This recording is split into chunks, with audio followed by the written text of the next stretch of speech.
Vous avez été nombreux à demander ma réaction sur la situation des vaccins du coronavirus en Afrique. À travers cette vidéo, je vais vous dire ce que je pense réellement sur cette question.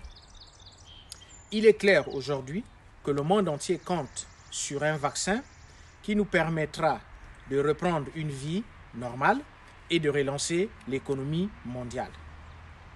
Les différents laboratoires sont en train de travailler sur la fabrication d'un vaccin. Comme tout le monde le sait, il faudra essayer ce vaccin sur les animaux d'abord et ensuite sur les humains. Ce n'est aujourd'hui un secret pour personne.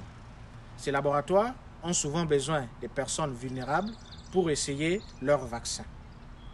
Les médecins français ont émis le souhait de tester le leur chez nous en Afrique, ce qui a occasionné beaucoup de réactions.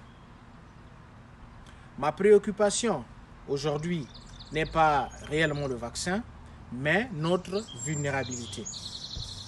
Nous devons savoir qu'on ne vaccine pas les puissants sans leur consentement.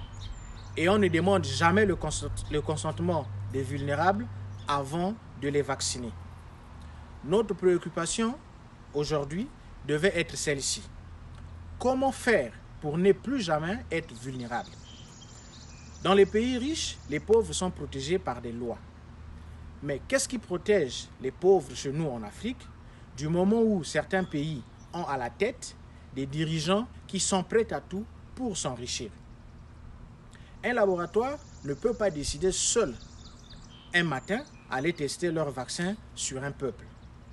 Il négocie avec les dirigeants pour que ceux-ci leur donnent l'accord et même la logistique pour le faire. Sans réfléchir, sans même vérifier le contenu du vaccin, ceux-ci donnent l'accord et parfois obligent les populations de se faire vacciner. L'Afrique, comme tous les continents d'ailleurs, a besoin des vaccins pour se protéger. Mais nous devons cesser d'être vulnérables pour que nous ne servions plus jamais de cobayes. Pour ce faire, voici mes 3 propositions. Nous devons sélectionner les meilleurs dans chaque domaine de développement chez nous en Afrique afin de les placer à la tête des institutions de prise de décision. Nous devons ensuite renforcer les capacités internes de nos laboratoires pour qu'ils soient capables de faire de la recherche et même vérifier les vaccins qui viennent en Afrique pour voir s'ils sont bons ou non pour nous.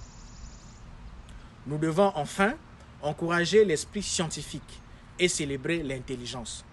Nous devons cesser de mystifier la réussite et encourager nos enfants à être brillants afin d'assurer la relève et léguer un bel héritage à nos enfants. C'est seulement en faisant cela que nous aurons la maîtrise de ce qui entrera chez nous et pourrons empêcher toute idée macabre visant à décimer des vies en Afrique. Je vous remercie.